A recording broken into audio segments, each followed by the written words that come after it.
Hey guys, welcome back to today's video. Today is Monday, October 31st, 2022, and today we're going to be talking about the New York Times and Siena College, an A-plus rated pollster that has released new results out of Arizona, Georgia, Nevada, and Pennsylvania. In all of these four states, they find the Democratic Party leading their Republican opponents in every state but Nevada. In Arizona, they find Mark Kelly with a 6-point lead over Blake Masters. In Pennsylvania, they find John Fetterman with a 6-point lead over Mehmet Oz. In Georgia, they find Raphael Warnock with a 3-point lead over Herschel Walker. And in Nevada, Senator Catherine Cortez Masto and former Attorney General Adam Laxalt are tied in their competitive race. But the main takeaway from these top numbers, the +6, +6, +3 margins for the Democratic Party, is different and from what we have been hearing over the national narrative over the past 2 weeks. The numbers have been getting better for Republicans, undoubtedly, and in more ways than one, the Republican Party has been advancing when it comes down to their chances at winning Senate control. On FiveThirtyEight, it's the closest it has been in over 3 months. On Predict It, Republicans are surging in terms of their chances there. On the national generic ballot on FiveThirtyEight, Republicans lead by 1. On Real Clear Politics, they lead by 3. But the thing is, these new numbers, to remind you again, from an A-plus rated pollster with 73% accuracy, is telling us that the Democrats are leading in 3 out of the 4 and are tied in the other. And the thing about this is that Democrats really only need to win 3 out of the 4 states on this map. They currently only hold Arizona, Georgia, and Nevada, but they are really trying to win the state of Pennsylvania, though it looks like that race is going to be quite close. Looking at the polls, though, from the New York Times and Siena College, it gives us a revamped look on these midterm elections, a revamped look on their last set of polls before the 2022 midterms about the state of the race in these individual states. Because to see Democrats leading, shockingly, might I add, in states such as Pennsylvania and even Nevada where there's a tie, where I completely and entirely expected a Republican lead by Adam Laxalt, quite frankly, these numbers are good news for the Democratic Party, and it's not the only ones that they've gotten today. Looking at the numbers outside of the New York Times and Siena College, we can see in the Atlanta Journal-Constitution, this was a Republican +9 electorate, which does not match the Georgia voters, showing independent and Democratic voters backing Raphael Warnock. Based off of the overall composition of partisanship by this poll, Warnock still maintains a lead.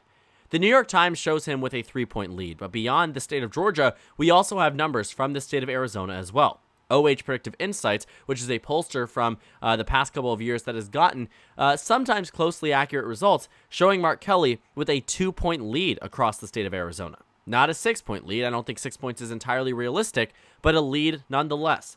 When it comes down to the Pennsylvania Senate race, that's the only poll that we see. But in Ohio's Senate race, which the New York Times did not go ahead and do, they find J.D. Vance with a 4-point lead, which is consistent from what we've been seeing across the country.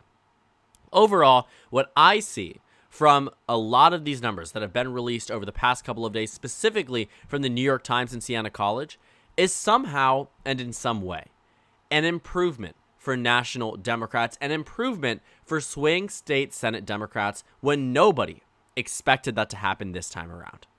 Because quite frankly, it didn't make much sense. Every single one of the states that has been polled by the New York Times has been narrowing up over the past couple of weeks. For instance, in the beginning of October, John Fetterman led by 6 points on average across Pennsylvania. Today, he leads by 1. In the state of Nevada, the margin in the beginning of October was Adam Laxalt +1. Today, it's Catherine Cortez Masto +0.4, closer than it was before. A month ago, in the state of Georgia, Warnock led by 2. Today, he leads by 0.5. And in Arizona, a month ago, Mark Kelly led on average across the state by 7 points. Today, he leads by 4. The takeaway is that the numbers from the New York Times shift away from the narrative that has been built by the mainstream media, by pundits, by polls, whatever it might be. And while I won't say entirely that I think that these polls are going to be accurate, I don't think Fetterman wins by 6. I don't think Kelly wins by 6. I quite frankly don't even think Warnock wins by 3. But what I do think is that Democrats are the favorites in at least some of these races. The Republican Party and many of those on the right wing would like to believe that the Senate map is similar to the one that we are looking at right now, where Mark Kelly is the only Democrat. that holds on. But that simply is not our reality. The problem for the National Republican Party, and the good news for the National Democrats, is that the Democrats have A-tier candidates and Republicans have C and D tier candidates. They don't have the best people running in these races. And as a result, they are in a position where, in the polling data at least, even though the betting markets might say one thing, the New York Times, the averages, whatever it might be, the Democrats are still ahead in all 4 of these races.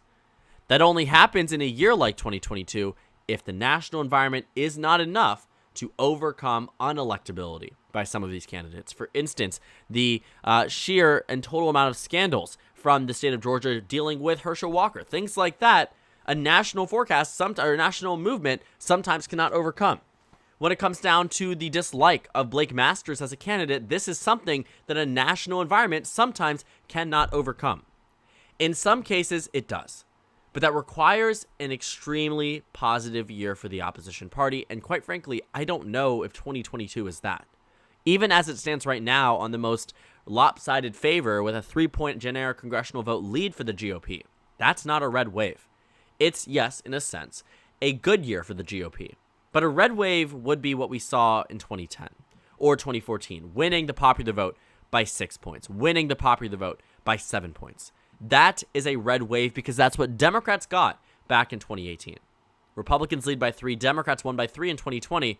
In more ways than one, that was less of a blue wave and more of a neutral year in 2020.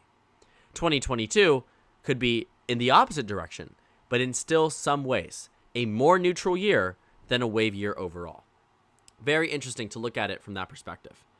And I think that looking at where we are when it comes down to individualized polls, Arizona, Georgia, Nevada, and Pennsylvania, while Democrats have seen a narrowing up, it's not only the New York Times that is telling us that the Democrats are still withstanding their lead. It's not as if the New York Times is coming out of nowhere with Democrats being in the advantage.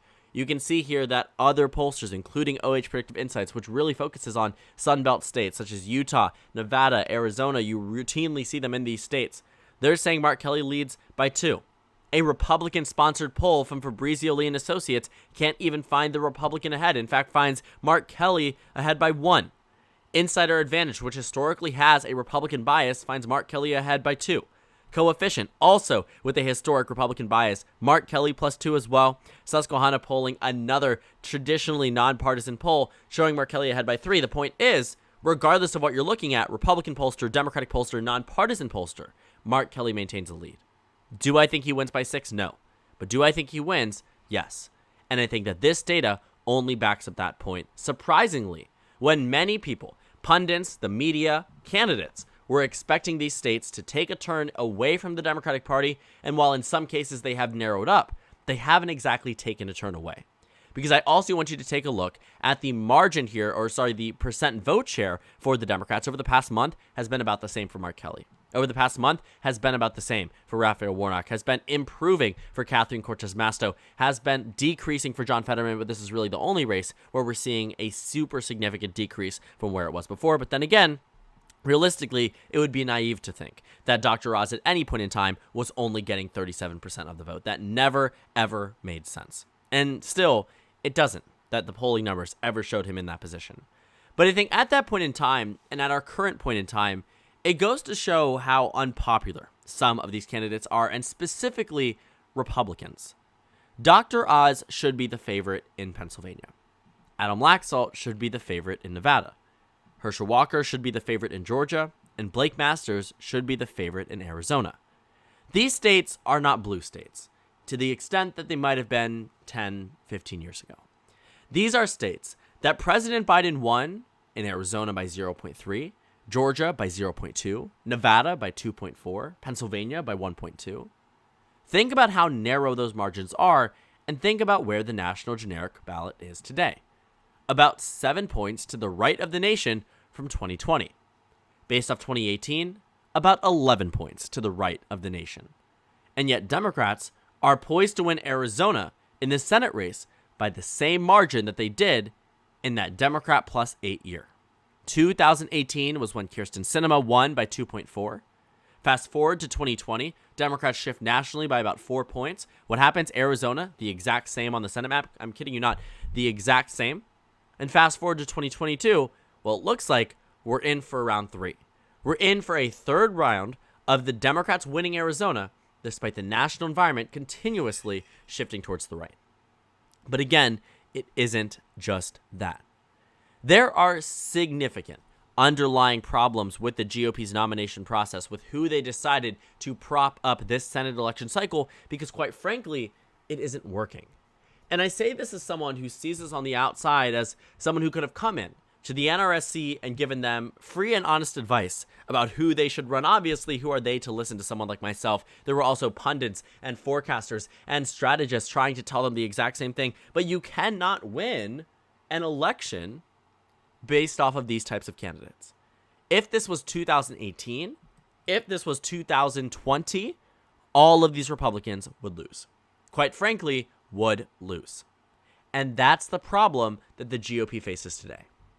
Because these candidates are so exceptionally unelectable, they are no longer the favorites to win some of these competitive races, even though they absolutely should be. Republicans, quite frankly, should be 95-5 in both chambers of Congress, given historical elections. And I mean that seriously. Take a look at the difference between 2012 and 2014. Look at these numbers. Democrats had 55, Republicans had 45. 55-45. What happened 2 years later? Republicans won back control of the Senate, 53-47. Do you know how many seats that is? That is an 8-seat pickup across the country. Across the country. And might I add, they picked up a lot more when it came down to a number of other races. Extremely consequential races that will determine and have determined redistricting, have determined a lot of what we see from the Republican Party, from the Democratic Party. And it happened because of this wave here. Additional context as to how easy it should be for the GOP. Take a look at our 2008 House map. 2008. Look at the numbers, 257-178. What happens in a midterm election where President Obama was, get this, down 6 points nationally? 6 points nationally. For context, Biden is down by over 10. When a 2-year difference from 257-178 to Republicans 242-193. Just take a look at the blue to red. It was the absolute most insane thing we had seen in the 21st century when it came down to change in partisan composition. Virginia became safe red. Ohio became safe red. Pennsylvania, Michigan, Wisconsin became likely red, right? Florida, safe red. Nevada, safe red. What do we know about these states? They were Obama states. Indiana, the same way, right? California, now likely blue. Democrats and Republicans were at a point where there was nearly a convergence in terms of control when it came down to Washington. Republicans almost overtook the Democrats. New Jersey was neck and neck, 7-6. North Carolina held on surprisingly. Illinois, Barack Obama's home state, flipped. But you remember 2 years prior? Safe blue in Mississippi. Arkansas became safe red. Right, likely blue. Tennessee, Indiana, West Virginia was safe blue. All safe red now. To this day, because of how consequential that midterm election was. So when we are looking at this from the grand perspective, the New York Times polls should have never shown a race as favorable for Democrats as what we are seeing today. They should never have shown, or at least produced, numbers that showed Democrats in such a favorable position unless they actually were in one. And that's what I think Republicans should be worried about. Because as I look at a lot of other data points, sure, on surface level, the GOP is doing well.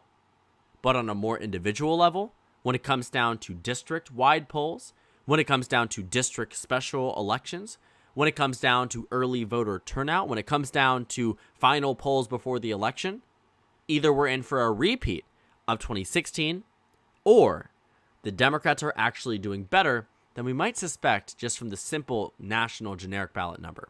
And I think the latter is likelier than the prior. But we could be wrong. We've been wrong before. Don't get me wrong personally. We know that polls can be inaccurate, and we know that historically they underestimate Republicans.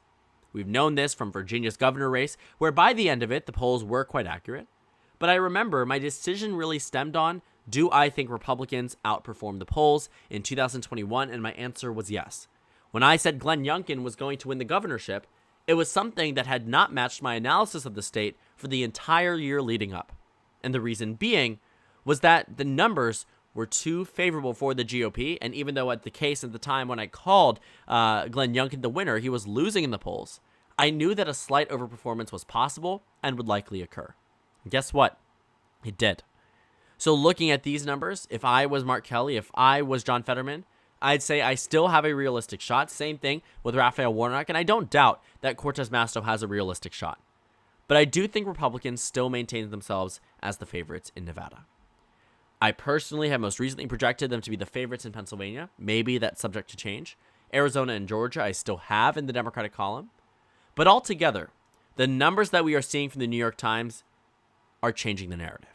They are completely reshaping our view on the midterm elections, and honestly, for the better. The Republican Party absolutely can win. But don't get me wrong, so can Democrats, and there's a good chance that they do. We'll wait and see to see what actually happens on election night. I will be going live on election night. I would encourage you to go ahead and watch that. But I'm super excited to head into these midterm elections. We're nearly 1 week away. Stay tuned for an election prediction tomorrow. I can't believe it's right around the corner. So insane to think about. But thank you guys so much for watching this video. Make sure to comment down suggestions below. Subscribe on the left if you haven't already, and check out the Instagram and Twitter. At the bottom left of the screen, there's also a Discord server for you to go ahead and join. On the screen, there's a video you can watch, and then a playlist from my 2022 election analysis videos. Again, thank you guys so much for watching, and I will see you all later today.